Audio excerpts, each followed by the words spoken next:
Ancient Egyptians had a very intriguing and extensive culture, the mysteries of which are still being unraveled today. Frequently in the past, societies and civilizations have used mythology and religion to explain that which they cannot understand. Although today we have a large understanding of what were once mysteries from the gods, we still use tools such as movies and books to explore the unknown. As with other subjects of our predecessors, Egyptian culture and practice have left gaps and ideas obscure and captivating enough for artists, authors, and filmmakers to interpret and manipulate in their own fashion. TV shows, notably Stargate SG-1's, books such as The Kane Chronicles by Rick Riordan, movies like The Mummy and its affiliates, and even animes such as Yu-Gi-Oh! Have represented with varying degrees of creativity and accuracy Egyptian culture and mythos. The previous examples are steeped in Egyptian culture with different references. There exist also many similar, hardly perceptible significance in minor references in other media. For example, in True Blood, there exists an airline called Anubis Airlines that catered only to vampires, the undead, in Egyptian mythos.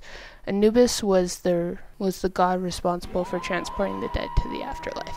Doctor Who, in the 1975 episode called The Pyramids of Mars, show an Egyptologist discovering an untouched tomb, a strong allusion to the discovery of Tutankhamun's tomb by Howard Carter.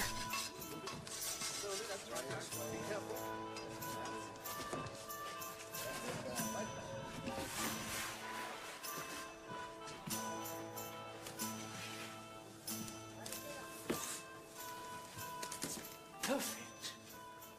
It's absolutely untouched.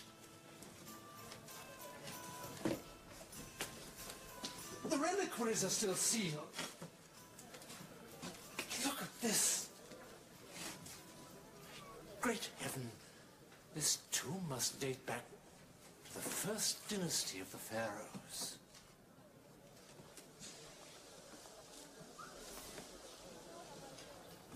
How many thousands of years since the priests sealed the inner chamber and draped this tapestry across the entrance?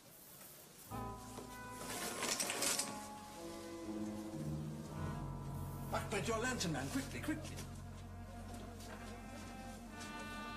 It's the Eye of Horus. لا بروفيسور كامل إذا ما بيكمل الحديث لا تموت. Come back, I need your help. Superstitious savage. No. I've gone too far to turn back now.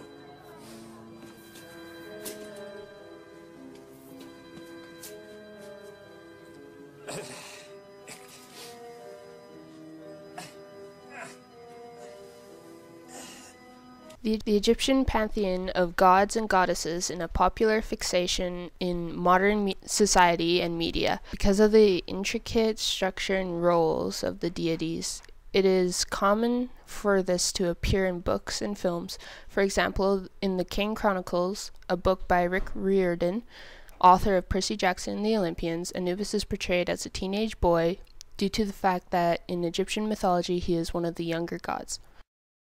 Gods are often used to portray villains in TV shows and movies. In Stargate SG-1, for the first 5 seasons, the main enemies are the Goa'uld, parasitic aliens who stole the Egyptians' culture when they took hosts from Earth. How dare you filthy heathens call us parasites? We are gods! We did not steal anything. We only took what was rightfully ours. Yes. Anyways, as we were saying, in the original movie, the main antagonist was an alien who acted as Ra, the sun god. The main villains in SG-1 are Apophis, modeled after the Egyptian god Apep, and Anubis. The ancient Egyptians play a major part in the structure of the Stargate SG-1 mythology.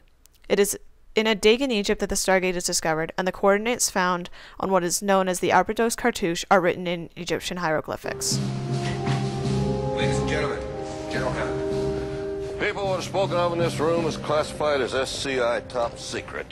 Colonel, what do we know about these hostiles we didn't yesterday? Not a hell of a lot, General. The Abaddon boys who survived the attack on the base camp thought it was Ra. I thought he was dead, gentlemen. Which is it? Oh, he's dead. He's definitely dead. I mean, the bomb...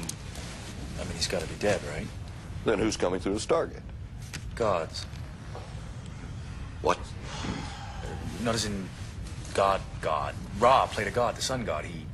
borrowed the religion and culture of the ancient Egyptians he brought through the gate, and then he used it to enslave them. You see, he wanted the people of Abydos to believe that he was the only one. So you're saying Ra's not the last of his race after all? Maybe he's got a brother Ray. That's what we need. Wait a minute. The legend goes, Ra's race was dying. He survived by taking over the body of his human host, an Egyptian boy. But who's to say more of his kind couldn't do the same thing? I mean, this it could have happened anytime, anywhere there's a gate. I mean, this could be happening right now. Go!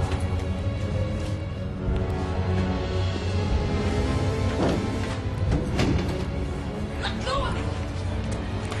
The hell are you taking me?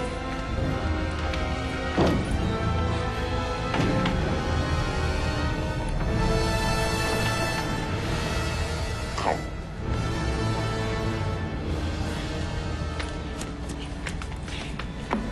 Lovely. Full of life.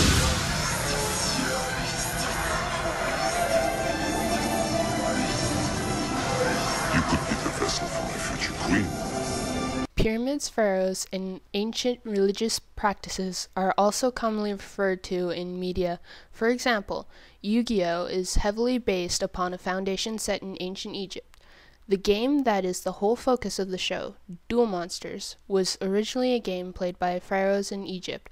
However, when it became too dangerous, the magic that allowed the monsters to come to life was sealed in the Millennium Items. These items were all Egyptian in design and significance. For example, the Millennium Puzzle, a golden puzzle shaped like a pyramid and engraved with the Wadjat Eye, also known as the Eye of Horus or Eye of Ra, held the soul of the pharaoh who ended the games. Another one of the items, the Millennium Eye, is a golden eye of Ra that is worn by the one who possesses it. It allows the possessor to see everything, such as the cards his opponent was holding, and it also gave them the ability to read the opponent's mind. In the common mythology, the Wadjat Eye is also known for its ability to see everything. It was used as a protective symbol and something that would ward off what they called the evil eye, and is still used in modern Egyptian culture is everywhere in modern media. What we have noted here are just a few examples. Watch anything from Charmed to Night at the Museum and you will see references to Egyptian culture. Modern media has greatly influenced our perception of ancient civilization, and it may have it skewed. However, it has also opened our minds to possibilities and a small glimpse of what life could have been like in those times, from a different angle than a documentary. All we have to do is look behind the veil of cinematic magic.